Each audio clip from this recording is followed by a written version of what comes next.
You'll make more money once you realize failure is just the entry price to eventual success. Respect is earned, not given. I wasn't deserving of respect, and if you're not getting respect right now, it might be because you need to have a little bit more dangerous of a demeanor. Sometimes a chip on your shoulder is worth more than a pat on the back. Stay cool on the surface, baby. Paddle like hell. Never apologize for trying really, really hard. Having a job is hard. Having a business is hard. Choose your heart. That thing in front of you at this moment that you think is going to break you might actually be the thing that is going to catapult you to the next level of the game. Welcome back to the Big Deal Podcast. I'm Cody Sanchez. I want to talk to you vulnerably today about all the ways I've lost, the lessons I've learned in it, so you can get more comfortable with the truth and thus win more. If you're not failing enough and big enough, you'll never really win.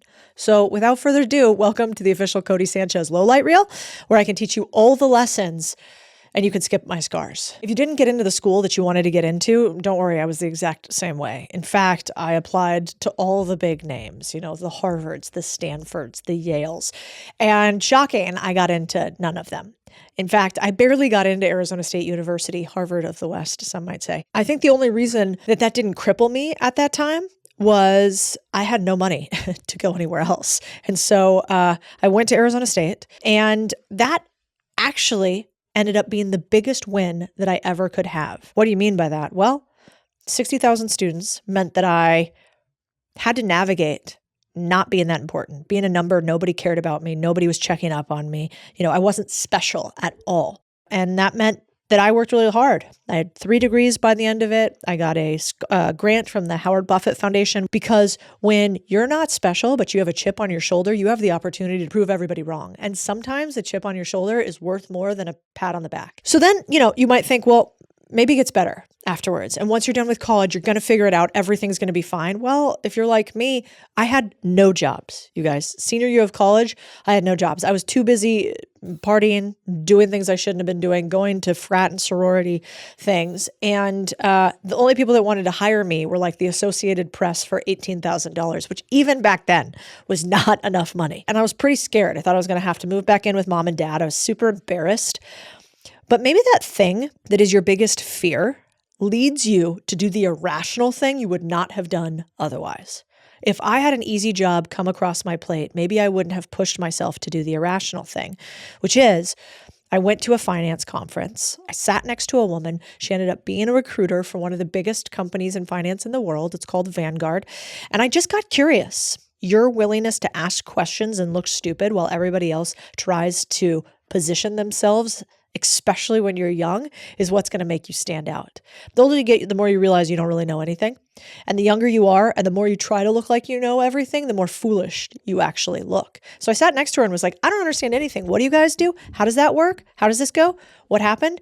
She gave me a job offer. That job offer made like 3x more than my $18K, which was a lot at the time. And every single other person in this program, it's called an accelerated development program, every single other person in it, they went to the Harvards, the Stanfords, the Yale. I was the only public school little kid nerd who was also a sorority girl in it. And if you've ever seen how like ducks look really calm on the surface, but they're paddling like crazy underneath it, that was me. So if that is you right now, that's okay. Stay cool on the surface, baby. Paddle like hell. Never apologize for trying really, really hard. That's what I certainly did. And I thought maybe I'd made it at Vanguard. But then what's going to happen is you're going to feel like this climb that you're on. Every single time you hit to the top, you hit the first peak, there's a big cliff on the other side. There's a ravine you have to go back down. My ravine was, at the end of that year process, you had to find your own job inside of Vanguard. And so they didn't just like give you another job after you went through the program. Somebody had to choose you inside of the company to come stay and work in their division. And I came up with an idea for the company. I brought it to the head of my division. The guy's like, cool, this seems like a cool idea. And then what happened? Well, he pulls me back in a couple hours later. I think I'm getting this job. He's like, we've cleared it. This is going to be awesome. You're going to go do this thing that you really want to do at our other campus. I'm like, great. He pulls me back in and he sits me down. I'm all excited. I've called my parents. I've told them already, like, what if I have to move to this new place, do this thing? And he goes, what do you think your colleagues think about you? And I was like, what? I thought we were talking about this job that I came up with and this cool thing that I could do. He's like, what do you think they think about you? I'm like, Ron, I have no idea what you're talking about. Like, can you explain to me? And he goes, well, your colleagues think that you would leave dead bodies behind you to get ahead. I was like, Jesus Christ. I'm like, metaphorically, physically. I was like 110 pounds soaking wet back then. And I'm trying not to cry, candidly, because I don't know what to say to that. And I'm like, I'm sorry, I don't understand what you're talking about. And he basically said, well, you never come to the group lunches. You never plan group activities. Apparently, when people come to your desk, you're like too busy to talk to them. They think that you're too good for them. Little did he know that the reason why I was doing all those things was because I was drowning. Like, there were all these smart people who had finance degrees. I was like a journalism background trying to figure out how to keep up with Harvard and Stanford and Yale. And so, yeah, I wasn't like party planning because I was dying on the inside. So at the end, he said, so that job that you want to have, we're actually going to give it to this other person. And I remember going home and I was crying. I was super embarrassed. I didn't want to tell my parents because I had like proactively told them I was going to do this whole thing. But what's fascinating about that is if you flash forward 7 years, that same person who took that job from me, who's awesome and a friend now, she became my COO at another company. She worked for me. And so thankfully, the fact that they had been like, no, because you're not nice enough, you don't smile enough, you don't party plan, Cody, we're not going to get you to this job. I was like, fuck you guys, I'm out then. Okay, fine. Not even like a couple weeks later, a recruiter calls me for the best company in the world in finance and investing at the time. It's called Goldman Sachs. And when I tell you that like normal kids like me didn't work at Goldman Sachs, like you don't have like a dad who didn't go to college and a mom who was a special education teacher and go to Arizona State and go work at Goldman Sachs. Like that just does not happen. So when the recruiter called me about this, I was like, yeah, I'm gonna take this call. And I had such a big chip on my shoulder that I went ham through the interview process. I did everything you could humanly imagine. And I ended up making 3x my salary again. And that took me to Chicago and New York for one of the best investment banking firms in the world. What I learned from my mentor at Goldman Sachs that helped me get the next job was that no matter what you do, if you do one thing right, which is control what gets into your brain, control the inputs and what you consume, that leads to your outputs, aka how you succeed. And since I learned that, I've been obsessed with making sure I only listen to things that feed me. Things like this podcast. So if you're not already subscribed, this is your moment to do it, to steal all of my rich mentors' homework, like my mentor from Goldman Sachs, and make sure that you're not filling your brain with things that aren't going to give you the success you want in life. And so if you aren't already subscribed, if you're not already following us, if you're part of the 60% of humans that never achieve what they want to achieve fully, I would change that. And I would subscribe to the podcast. The lesson is when you can get around people who are smarter than you, do it every chance you get, especially when it makes you uncomfortable. You become what you surround yourself with. So if you surround yourself with a bunch of people who aren't winning, who don't make any money, who aren't happy, who aren't married, who aren't having sex, guess what you ain't doing? None of those things. So thankfully, I went to Goldman Sachs, and again, it was this group of people who lived in worlds I've never understood. That was the first time I heard the term, we summer somewhere. I was like, we summer? I was like, I think everybody summers. There's like a summer, and it's a fall, there's this like a thing. What are you talking about? Then I heard all these fancy words, and people live, lives where they went to international schools. I didn't leave the country except to go to Mexico, probably when my parents didn't know it, until I was well out of college. I start working in Goldman. I climb my way up the ladder, and I'm the little duck paddling underwater like a crazy person. And what I learned there is half the time it's not what you know. It's not how you're doing. It's who you know, and even more, who knows you. I was working like crazy. And when I went to go to get promotion from kind of the miserable job that it is when you become an analyst, that's the low guy on the totem pole at Goldman Sachs, to trying to get to the next level of the game, it was like rejected, rejected, rejected. And I remember all these people getting ahead of me, and they were really good at a thing you should never feel bad for doing, which is self-promotion if you are good for real things you did. And I remember being pretty jealous at that time about a bunch of other people. And I was like, man, maybe it's me, maybe it's not everybody else. But thankfully, that led me to do some pretty crazy things. I ended up not asking my boss for permission and going to another boss in another division in another part of the company and saying, I want to come work here. I want to come work there. When I kept getting turned down, I kept going. Finally, one of them says yes to me. I'm like, sick. My boss sucks, but this person sees I'm great. And my boss shuts it down. He's like, I don't care that other person wants you. Again, I'm going to fill it with somebody else. I was like, son of a gun, I'm really doing something wrong here. So what happened? I leave. But where do I go? I'm like, well, this time I am apparently relatively unemployable. And so if you are also unemployable, just know that most entrepreneurs, the reason for your success will be a bad former boss. And so it's okay if you're semi-unemployable, if you don't like the people that you've worked with before. Have a little introspection to make sure if everybody's an asshole, what do we know? You probably are. So I'm sure I was in many ways back then. But then I went to State Street. And the way I went to State Street was different. This time I was like, okay, I want to be a boss. Not the boss, but a boss. I want to manage people. I want to lead a team. And I want to see if I'm any good at this. And are they bad or am I like unleadable? And so I wasn't really qualified for that at the time. And the best way to get something you are unqualified for is to show, don't tell, is to do proof of work, not proof of resume. And so what did I do? I went out to State Street. I looked at all these jobs they had outstanding. There was one that I thought I could do, which was in Latin America. And I put together an entire business plan. Here's how I would run this division. Here's the client list I would go after. Here's the scripts I would use. Here's the product I would sell. Here's the people I would hire for my team. Here was my budget. I just put together, like I did all the work. And I still didn't get the job. And then I did it 3 different times for 3 different people and 3 different roles at State Street until I swear to God, one of the guys finally called me and he goes, "Are you this Cody Sanchez girl that is calling all of us?" And I said, "Yeah." I go, "Can you imagine what I'm going to do for you when I do this when I don't get paid? What do you think I'm going to do for you when I do get paid?" And he was honestly like worn down, like a sad dad, after the kids just beating him up. And I was like, okay, cool, let's do this. He gives me a job. That job was pretty incredible because that was the first time I got to run my own little team. I got to have people report into me. But if you think I was good at it at first, you're out of your mind. I remember the first time I had to fire somebody, which was like my first employee too, whose name was Ryan. Sorry, Ryan. And Ryan was like straight up Bostonian. I lived in Boston at the time. And I remember nobody respected me. Like respect is earned, not given. I wasn't deserving of respect. And if you're not getting respect right now, it might be because you need to have a little bit more dangerous of a demeanor. It might be because you're not that impactful of an enemy, so you can't be a very good ally. And that was me. I wasn't really dangerous on either side of the coin. And so Ryan respected me about as little as a human could. And I remember one day we're at an event and he looks at me and I'm his boss. And he's like, "You got any tattoos?" And he's Bostonian, so he has an accent. And I at the time did not. And I'm like, "I do not, Ryan." And he's like, "I got one." I'm like, "That's cool. I'm excited for you." And he's like, "You want to know what it is?" I'm like, "I feel like you're going to tell me." And he responds, "It's a squirrel reaching right up towards my..." And I was like, "Ryan, what the did you just, he goes, my nutsack. You get it?" I was like, "I do. I in fact do get it." Then he proceeds to ask me if I slept with anybody to get this job. And at that point, I'm like, we are backsliding here. This is not working out very well.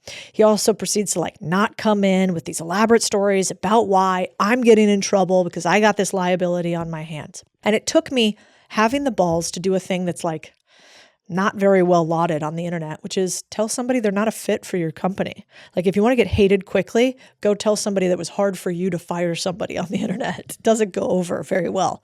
But the truth of the matter is, if you want to make crazy amounts of money, you're going to have to do something irrationally difficult. Your bank account is a reflection of the difficult decisions that you've made and the difficult conversations that you've had. The more difficult conversations you have, the higher the bank account you will eventually have. So that was my first little lesson. I was like, all right, now I got to figure out how to get somebody here who would actually, who I could be worthy of their respect. And I got to live up to that.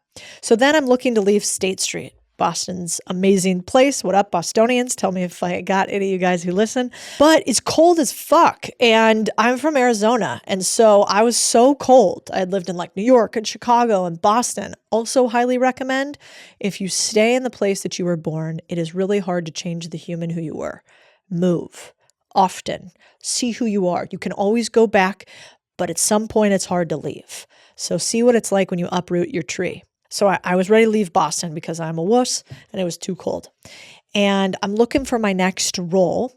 And so I want to switch into a different part of finance. And for you guys, I don't know if you've ever Like, you want to get to this next level, but like you can't see the bridge between the two. It's too far. Like, you're like, how do I get this ladder from where I am to what I want to be? What I want to be is like not reasonable for where I'm at, but I want to get there. And that was me. And that's when I really wanted to break into private equity. And so there's one firm at the time that was doing it really well. They're called Credit Suisse. They're not around as much anymore. But I wanted to work at Credit Suisse, and I wanted to run this division there like I was at State Street. And I had to interview in 3 continents with 12 different people. I had to pay and fly myself out to those locations to get the job. I still remember the way the guy laughed at me when I told him that I went to Arizona State. He thought it was a joke. He was like, because I made the Harvard of the West joke. He goes, oh, you did go to Harvard? I'm like, no, bro, I did go to Arizona State. Yeah. I got 3 degrees. He goes, do all of them combined equal a real one? I was like, this is going well. I think he likes me. I think we're probably going to get hired. Shocking, I don't get the job at Credit Suisse. And I'm actually kind of ticked because at that point, I was really qualified. Like, I already had the client list. I spoke multiple languages, English and Spanish. I knew the territory. I was already covering it. And they hire this other person. And I'm like devastated. But inside of the thing that I wanted more than anything else was that line from the Garth Brooks song, which is sometimes you should thank God for unanswered prayers. Because what that led to was me building my very first $1 billion in assets under management business in Latin America. I could have gone and been somebody else's employee, or I could have built my own company. And the reason why, again, a chip on a shoulder so big, it feels bigger than any back pat. So I go to a company called First Trust, which is awesome. And I'm loving it, and I'm building like crazy. And then I get divorced. And I'm like, everything's going so good. Total destruction of my life. Lose all my friends. Lose my house. Lose a bunch of money. Feel awful. I'm so embarrassed. We work together at the same firm. That was a real blast. I'm like the only female, not to play the woman card, but it is true.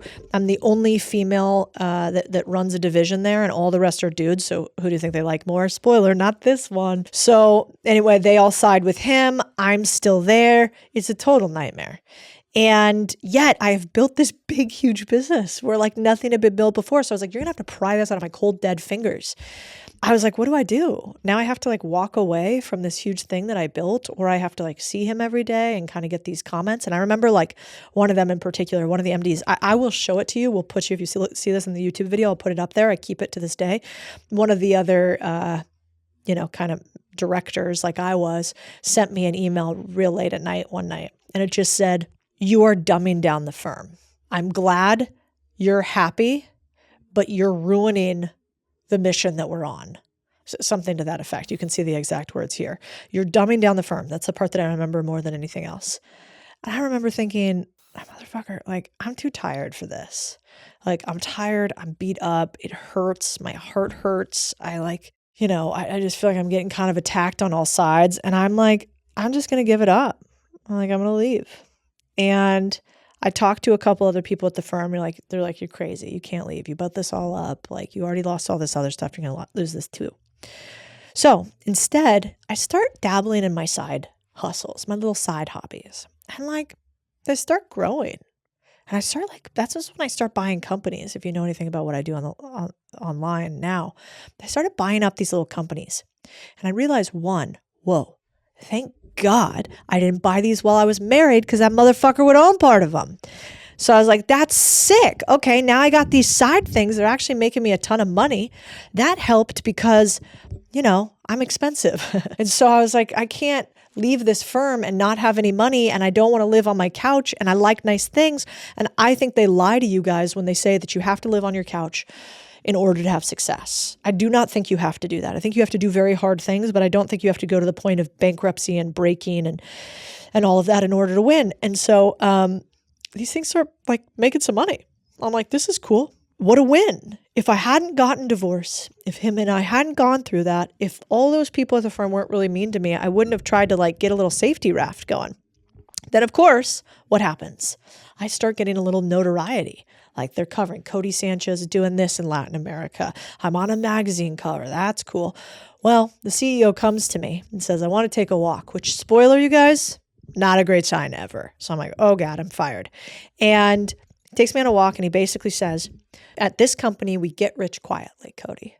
And I thought, why can't we get rich together? Why can't we all talk about what we're doing? I totally disagreed with him. He's like, well, listen, I got a boat, and on this boat, we're rowing left. And if you want to row right, you got to get your own boat, but you can't stay on mine. And now as a CEO, I understand it. Back then, I was like, who do you think you are? But I get it. He's right.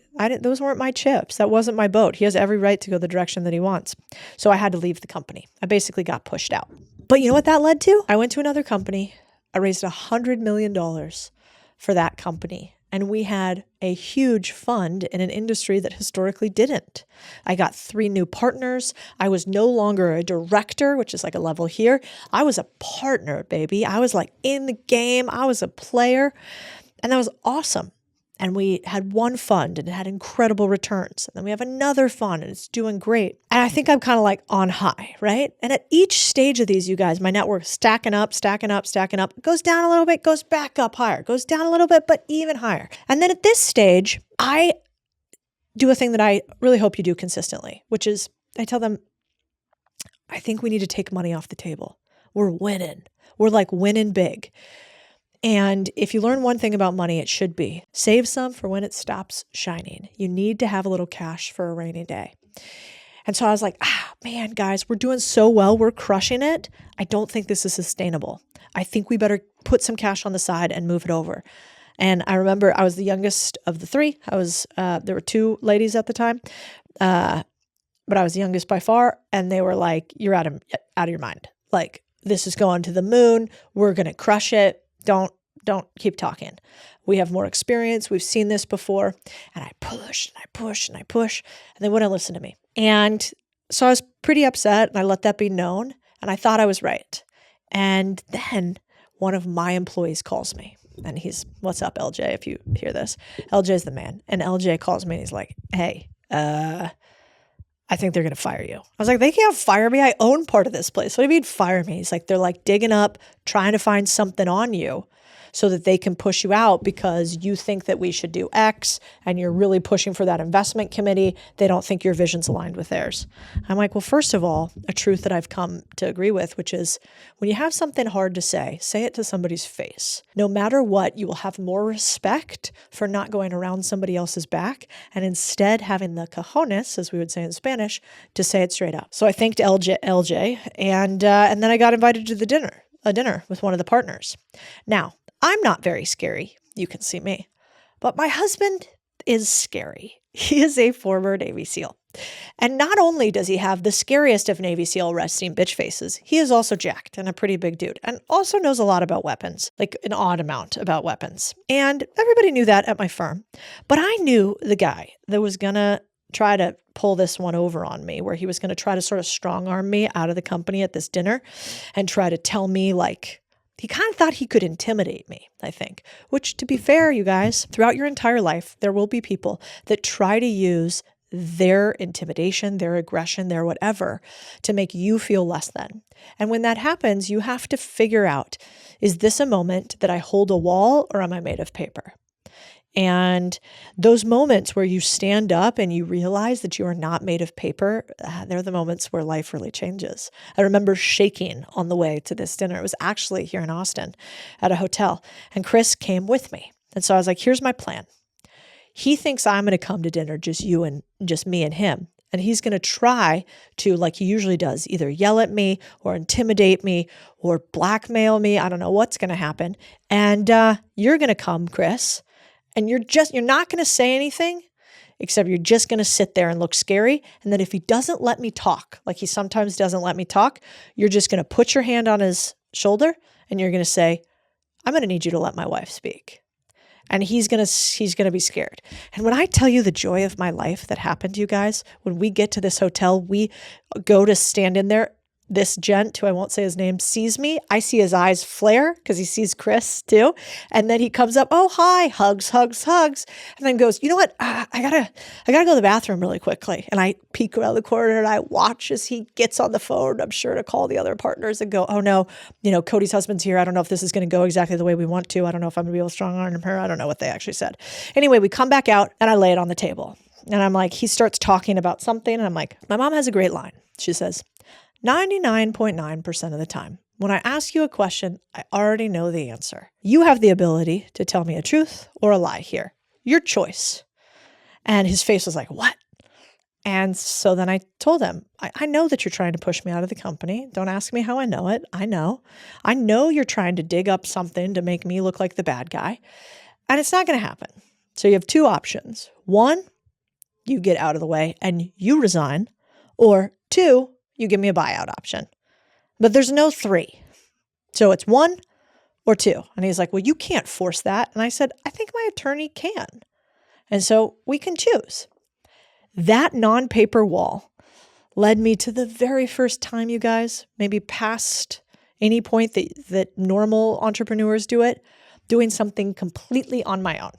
For 15 years, I had worked for other people. I had worked with other people. I had done stuff with other people in finance, and I didn't really love the people in finance. And this was the first time that big, scary moment where I almost got pushed out, where he tried to blindside me, turned into me putting up a not paper wall. And if you think it all gets better the second that you have your own business, I'm going to let you in to a surprise. Having a job is hard. Having a business is hard. Choose your hard. Having a partner is hard. Not having a partner is hard. Choose your hard. Everything is hard. So even though I started then my own company and built that company profitably and grew it a ton and had more success than I'd ever had in my entire life and more freedom than I'd ever had in my entire life, I also had more pain than I'd ever had in my entire life. At one point, I had a partner who wanted to stop working, but wanted to keep part of my main company. The only way that I could get him to stop is I had to pay him $1 million. I had to go through lawsuits and back and forth and gnarly letters until finally I said, I will pay you $1 million to just leave. Just like stop working because you're just in the way of everything. Just get out of here and here's $1 million. So that was my first probably $1 million payout. And so it doesn't get easier as you get bigger, but you do start to build up this armor of no's and can'ts and shoulds until eventually it almost stops bothering you. Eventually, you won't get bothered by the things that bother you today. Like there's some magic that happens the more you get in entrepreneurship. It's like lifting in the gym. In the beginning, maybe 5 pounds, kind of a lot. Then it's 10, then it's 15, then it's 20. Then at some point you cannot even reconcile that 5 pounds used to be enough because you keep having gains and gains and gains. And it is the same thing in the game of success, money, life, and business. The more difficulty you have, the more burden you can carry. I don't ever think it gets easier. You just get better. And so you shouldn't ask for an easier path. You should ask for the ability to shoulder more. Those are what my prayers sound like. It doesn't sound like give me all this money, make it easier for me. It usually sounds like give me the strength and confidence to believe that this is possible for me. Give me the ability to do this task or to learn more intelligently until I can. Please don't give me problems and tasks that I cannot handle right now, but give me the ability to learn how to handle the ones that I do have. And then like at some point, in your life, you will have a moment in which you think you will lose everything you have built. You know, when you're young, you actually don't have much to lose. You have something called ego risk that you could lose, reputational risk that you could lose. But you don't actually have a mortgage and kids and finances and overhead at your company. You don't have all this big, huge risk that's hard to understand when you're young. But eventually you will. I've never met an entrepreneur that hasn't had a moment that almost broke them. And usually the joke when I tell that story is somebody in the crowd will go, only one? Because you're going to have many moments like that. And this was one such moment where I had built the company, I was doing all the things, but I had another member of my company running some of the finances. That person was either inept, incompetent, or fraudulent. And I didn't realize it, but we were a few weeks away from being completely out of money. I am talking about employees that I couldn't pay. I am talking about having to shut it down. I am talking about complete and utter loss and so much fear about what that would look like, especially when you wrap up your identity into what you were, a business owner, a CEO, or whatever. And I was so scared for that to happen. And I remember, I've told this story before, but I remember talking to my dad at that point and saying, what do you do when you don't know where to go, you don't know what to do, you don't know who to talk to next. And he calls that your head in the hands moment, when you're sitting alone on the couch in the dark with no idea what to do next. And he said, you're not in the game if you haven't had that moment. You're not in the game of success if you haven't felt completely lost, if you haven't felt like you were going to lose it all, if you haven't been completely mortified at the idea that you might not make it. If you have, then you're in the game, baby. But if you haven't, then you aren't taking big enough risks. That one little risk, I think without it, all of the companies I have today, all of the opportunity would have never been there, because you cannot have financial success with multiple zeros if you have no system of oversight to make it. Almost losing everything built the foundation to make sure I never do that again. Almost losing everything meant that I understood how to run a real company, not how to have hope, luck, and a prayer. So that thing in front of you at this moment that you think is going to break you might actually be the thing that is going to catapult you to the next level of the game. There's a quote that I love by Austin Butler, and I want to play it for you here.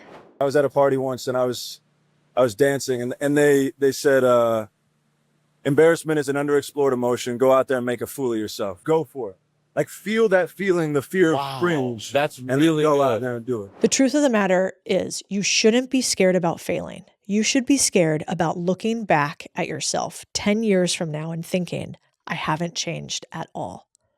Take the big leap, do the thing, because the only real failure is never actually trying. And it's not just me that says this about failure. Listen to Kobe Bryant, the man himself. If you fail on Monday, the only way it's a failure on Monday is if you decide to not progress from that, right? So to me, that's why failure is not existent.